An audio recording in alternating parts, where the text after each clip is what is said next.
What it is, peace, silly listeners. Welcome to the podcast where we shoot the shit and we take our silliness seriously.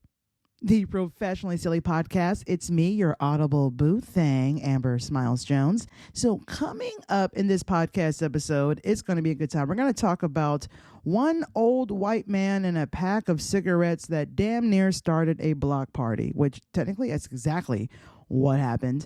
We're also going to talk about something that they are going to stop making that is literally older than your grandparents. And here is the meat of the episode. A few of you reached out to me because you wanted a part 2 of our creepy websites that you didn't know existed. So we're going to go ahead and hit on that because there are still some websites out there, ladies and gentlemen, that we need to be aware of.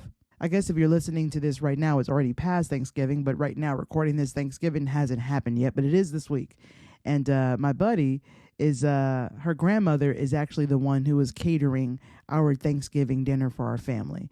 And she's going to make us a fried turkey. I am so excited about that. I've only had fried turkey, I think 2 times in my entire life. One was last year. My dad's buddy came through and he freebased that bad boy in the backyard.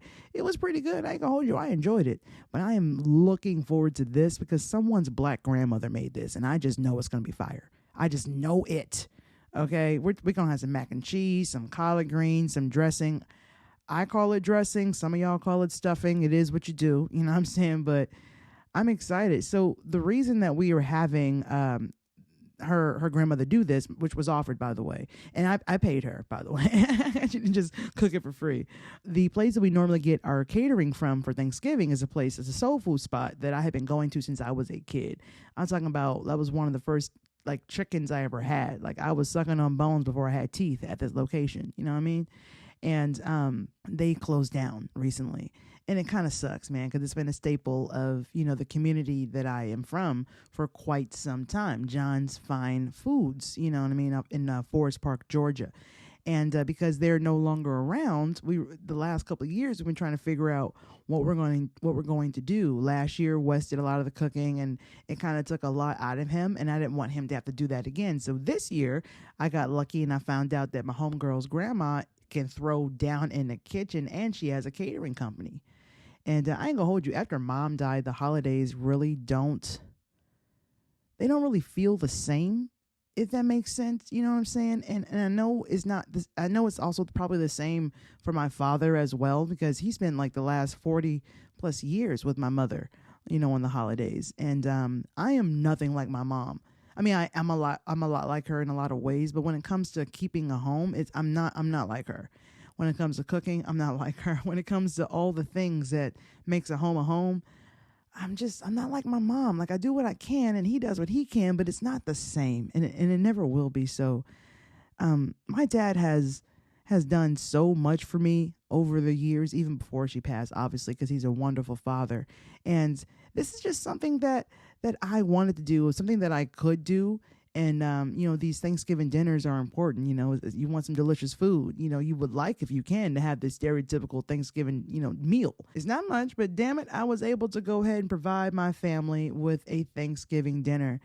I think that showing that you care in any way, whether it's to get food or, you're sitting down and listening to your loved one talk about something they're excited about, or whatever you can do to show that you care, do that. And I feel like providing Thanksgiving dinner for my fam this year was dope, because let me tell you something, wasn't cheap. I'm going to be broke into the new year. Nobody's getting Christmas gifts this year. I guess the takeaway of this would be just to show your love the best way you can. And I feel like, feeding my family some fried turkey and some homemade mac and cheese with some collard greens, dressing, peach cobbler, sweet potato pie, and a cream pie, some rolls. I feel like that's a good way to show some love. All right, guys, do me a favor, subscribe, rate, and review if you want to show support for this podcast. That is the best way for you to do so. And if you're listening on Spotify, a good way to engage in the Spotify content is to comment and leave comments directly under the episodes that you are listening to. You know what I'm saying? Now, if you are listening on Apple Podcasts, hey, Apple listeners, hi. If y'all can do me a favor right quick and go ahead and click that 5-star review right quick, that would be amazing. Maybe say something nice like, ooh, I can tell by her voice she's sexy, or ooh, these topics are fantastic, or ooh, I can tell by her voice that one of her boobs is bigger than the other. Like, just a little engagement would be nice, really helpful. Okay, guys, coming up next, a new Have You Heard About? Right here on the Professionally Silly Podcast. Have you heard about 2,500 New Yorkers gathered in Washington Square Park for Bob's 5-minute smoke break? Did you hear about that? All right, let me explain what's going on here. This is coming from the Instagram page at Barla Man Today. And it says here, only in New York could a single flyer spark a citywide movement. Brooklyn's own Bob, a.k.a. the Cigarette Maestro, invited strangers to join him for a 5-minute smoke break, and 2,500 New Yorkers showed up. 2,500 New Yorkers showed up to light up, okay? From college students to office workers, everyone gathered at Washington Square Park, waving cigarette packs, chanting his name, and sharing laughs. Bob actually handed out free smokes, signed packs, and even dropped a quick anti-smoking message, proving that sometimes the smallest gestures can bring a city together, one puff at a time.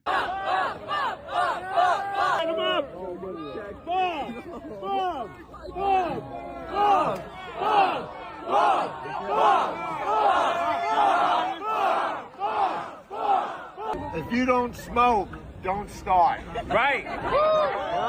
If you currently smoke and you have the willpower, quit.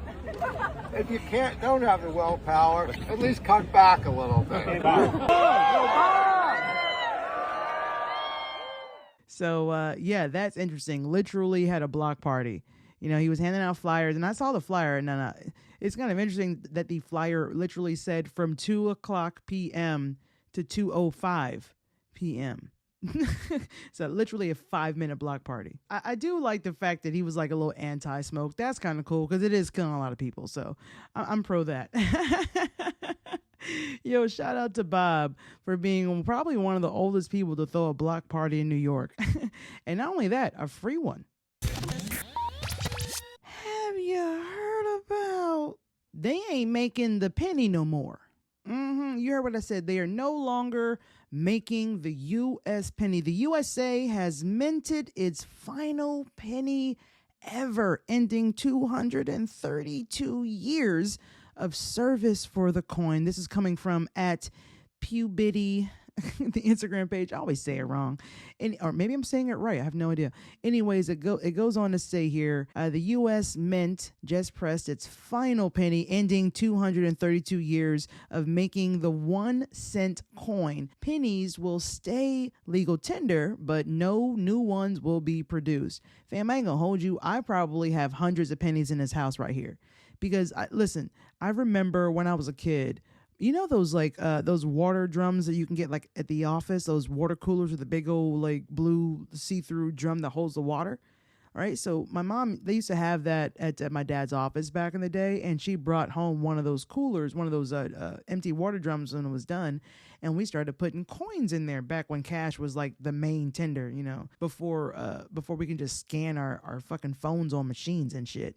Anyways, we started putting our change in there. And one time, I will never forget this, my mom actually used the change in there to take us on a cruise. You know what I'm saying? So ever since then, I have saved coins. If I come across some coins, I'm going to save them. And I'm doing that again. So I got a lot of these fucking pennies. Yeah, I told that story to tell you that. Wow, I don't know why you're listening to this podcast. Moving on, it goes on to say here, the move follows a treasury push to cut costs as each penny costs, get this, each penny costs nearly 4 cents to make, an estimated savings of about $56 million a year. A 1 cent penny costs 4 cents to make. Don't that sound like some American shit?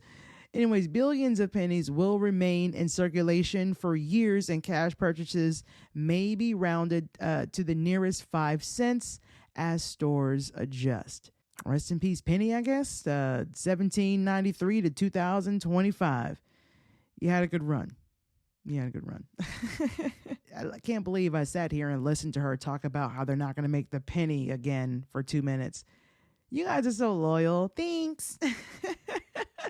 Next on the Professionally Silly podcast, we have a part 2 of these creepy ass websites that you probably did not know existed. And you have to be honest, from part 1, if you haven't listened to that, go ahead and take a listen. But in part 1, those websites that I mentioned, I am curious as to which one of those you guys immediately looked up to take a look at.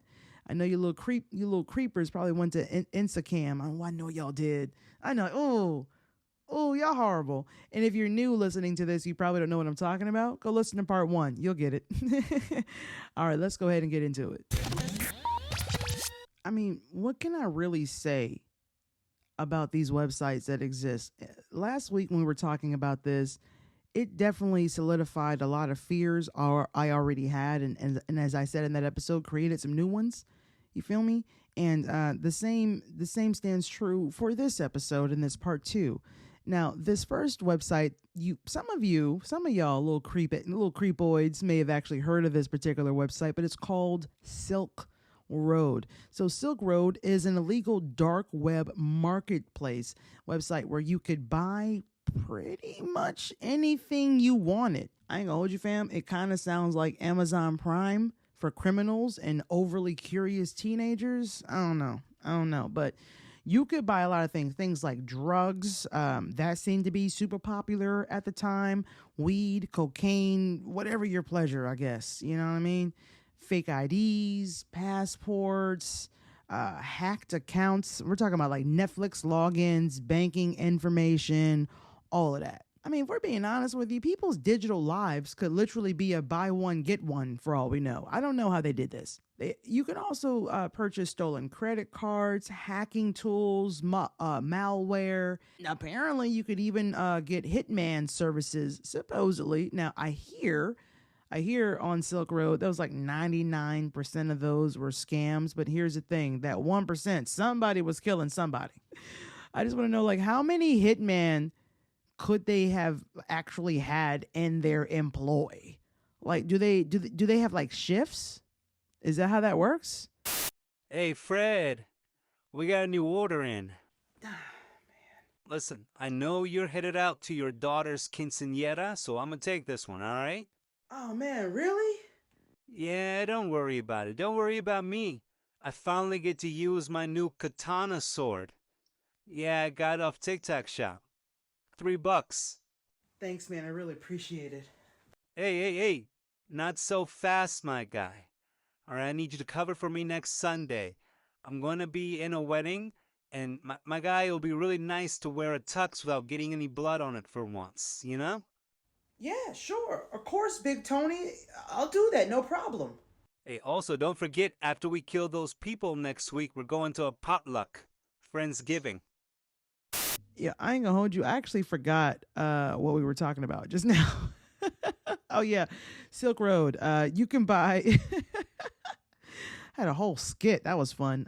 Use TikTok voice filter for that. Hope you guys enjoyed that. If you're watching this on YouTube right now, you got to see me look very sexy with a beard. So that's nice.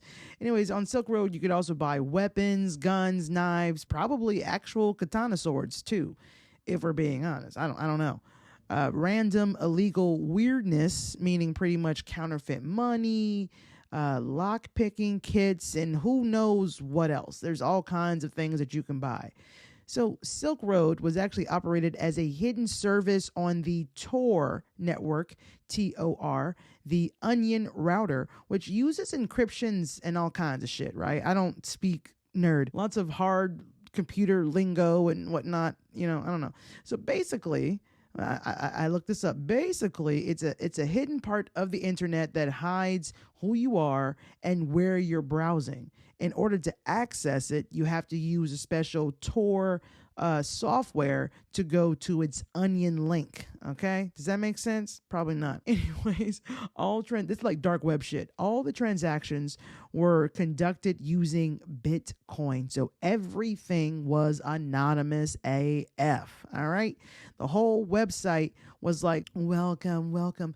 Browse our selection of bad decisions, no refunds, but there will be a complimentary jail time included. So then shit gets real, because now the FBI and the Homeland Security Investigations, HSI, is now involved. They got involved and they was like, Halt, thou shalt not sell drugs and stolen identities here. Okay, so now they're up in this bitch, all right? So the dude, Ross Elbrit, I don't know how to say his name, his name. Anyways, he was the creator of Silk Road, aka apparently Dread Pirate Roberts was his aka. Anyways, homeboy Ross, we were on a break. Head ass got snatched up by the feds in a public San Francisco library. It's pronounced library in 2013. Mans was out here running a criminal empire between the quiet please signs. That's crazy. That's nasty work. Homeboy got hit with double life sentences plus 40 years, but everyone's favorite president, Trump, pardoned him in January 2025. Like, all right, you can go. That's cool. So yeah, now Ross is free, and he now gives talks, and he's hanging out with his like little crypto bros, and it's kind of like nothing ever happened. Free as fuck. Must be nice to be a white man. Moving on to the next thing here, the next dark websites that you probably didn't know existed was called bestgore.com. So this is a site that hosted real life uncensored videos and images of extreme violence, including beheadings, accidents, and murder. Listen, Best Gore was basically the do not enter sign of the entire internet, and some folks still walked in like it was a target. It's like, oh, look, beheadings in L1. Okay, that's nice. Oh, rotting corpses in L3. Interesting. I don't know. Now, here's the creepy part. This shit was available on the regular internet. This isn't dark web shit. This is the regular internet, fam. Imagine a website that made you say, let me go watch some Saw to like calm things down a bit. Now, if you've seen any of the Saw movies, you know that's why that's a joke. If you haven't seen the Saw movies, moving on. So bestscore.com launched in April of 2008 by a Slovakian, damn, that's a tongue twister, by a Slovakian Canadian dude named Marek. And it's kind of interesting because his first and his last name are kind of spelled exactly the same, except for the last name has an E in it. So there's a fun fact. Moving on. After a long investigation, Mark got hit with a corrupting morals charge in 2013. Basically, this is Canada's criminal code saying, sir, what the fuck and why the fuck?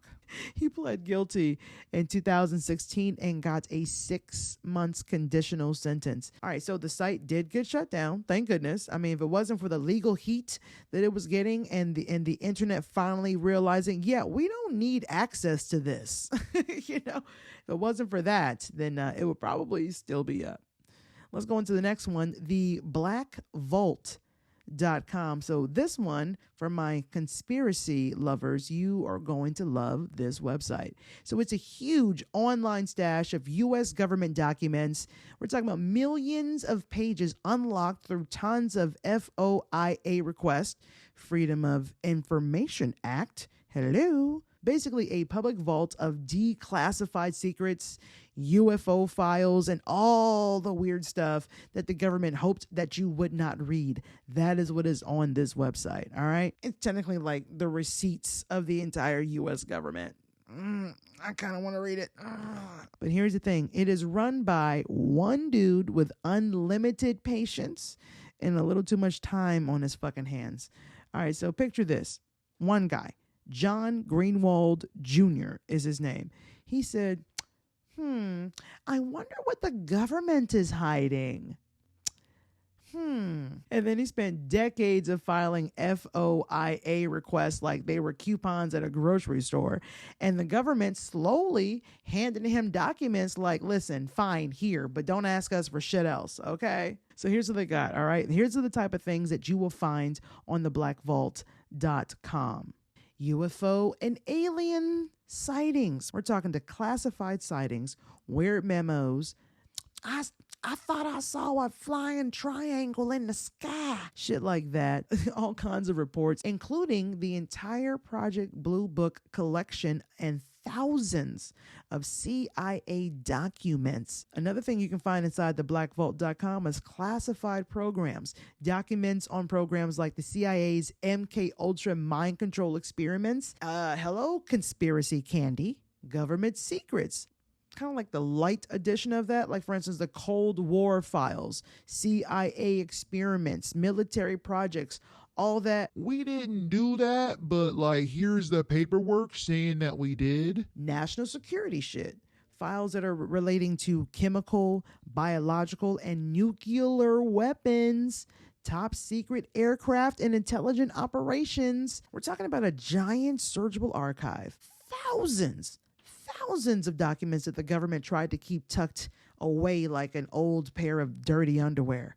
That was a weird analogy. Let's move on. Basically, it's the nerdy, organized version of the X-Files, but it's like run off a website instead of a dimly lit basement. That's what it is. And the search engines, it looks pretty dope. It's very easy to use. You know what I'm saying? So if you've ever wanted to look up like UFO sightings, spy experiments, or like government shenanigans from official documents, the Black Vault is the place to be.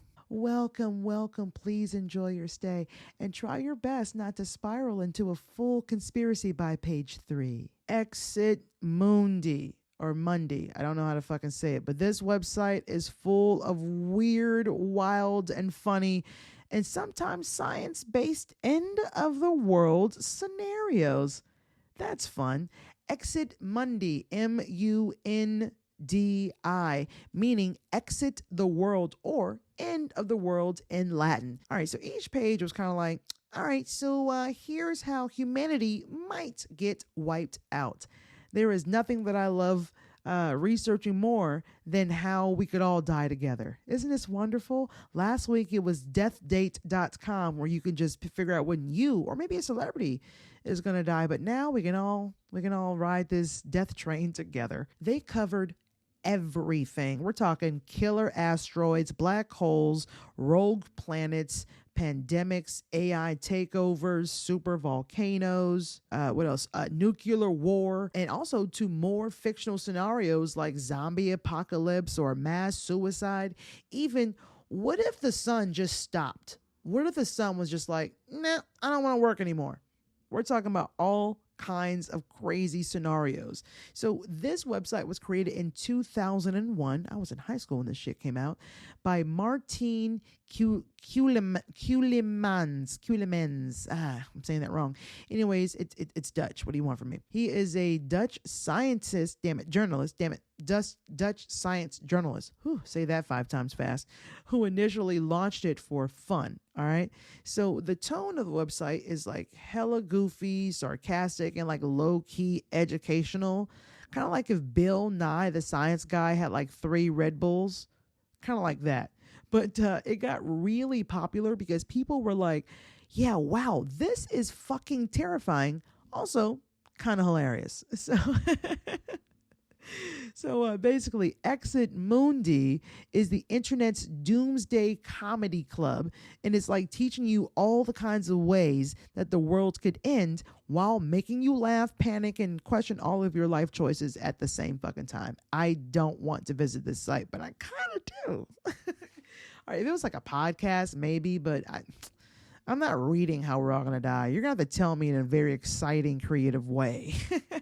And honestly, there is probably even more creepy websites that we probably didn't know existed. I don't have any more currently for a part 3, but if I come across any more, or if you do, email me at itsprofessionallysilly@gmail.com or text my Google Voice number 805-664-1828. I hope that's the right number, but it is down below in the show notes. We are not safe as long as you can click shit and scroll. We're not safe. None of us are. All right, guys, it is time for our POC excellence segment. And this is where I like to give flowers to people of color who have done amazing, wonderful, and inspiring things. And that's coming up next right here on the Professionally Silly podcast.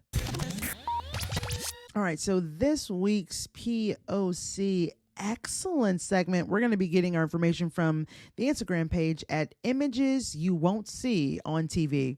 And what really caught me was the caption here, and it says, "Meet the 24-year-old woman who became the first ever Black female firefighter in her city." Now that's interesting when you think about it. It's 2025 and we are still having first Black stuff or first female this, and it's insane to me. But I am glad that things are changing and there are first Black this and first female that, because at one point those things did not exist. So, you know what I'm saying? It's kind of bittersweet if you think about it.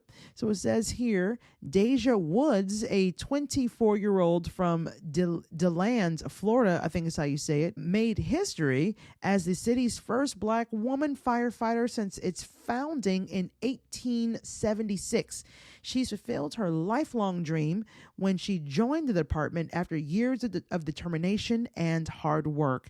And Woods said that she hoped her achievement would inspire young girls and women in her community to chase their dreams fearlessly. Miss Deja Woods, here are your flowers. Stay safe out there, Queen, and thank you for keeping us safe and doing your job. Kick some ass, Black lady. Or as Chit would say, do it, lady. Yeah, do it, lady. All right, if there's anything that you can take from this podcast episode, it's the internet is a creepy ass place and anyone can have access to it. I don't remember if I said that last week, but if I did, it was worth being said again. And if I did not say it last week, I fucking should have. Professionally Silly life rules. Shout out to the listeners because you guys are fucking titties. I love your faces, but most of all, the ears that are attached to them. And if you are chilling with me every week, God bless you. Thank you, thank you, thank you. And make sure you guys subscribe to this podcast on whatever platform that you are listening to or watching. Your girl is doing a visual form of this on YouTube. And if you are watching here on YouTube, click that thumbs up button, pretty please. I cannot tell you how important that is for any type of content to grow. So I need you to do that. Make sure you subscribe, comment down below, and just any type of engagement is awesome. And I would really appreciate it. If you're listening on a podcast, like visually, audibly, especially Apple Podcasts, yo fam, if you could hit me with a 5-star right now and say like, oh, she's so sexy, I love the way she sounds, she's so funny, she's so entertaining, oh my God, I would tell everybody about this podcast, and just nice wonderful things with a 5-star would be amazing. It won't take long, and you know what, it's free and it helps support me and my dreams, and I would really appreciate that. Don't forget to go ahead and check out the rest of the silly videos on the Professionally Silly YouTube channel.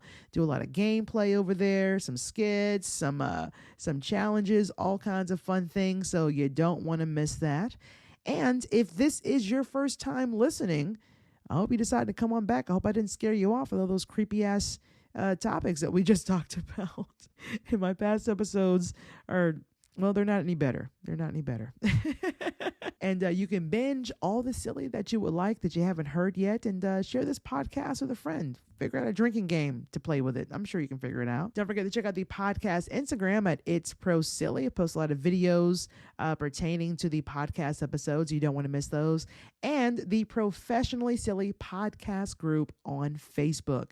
Listener submissions, you send them, we read them. If you got any silly stories or jokes or life mishaps, we can talk about it right here.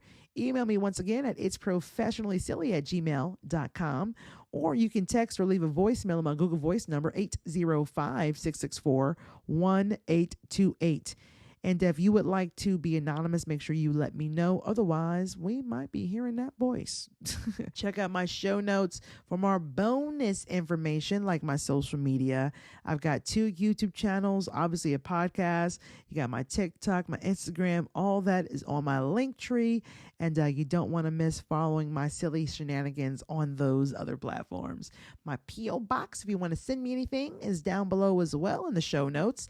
Amber Smiles Jones, P.O. Box 533, Lovejoy, Georgia 30250. It's your Audible boot thing, Amber Smiles Jones. And thank you so much for listening to the Professionally Silly Station, where I take my silliness seriously.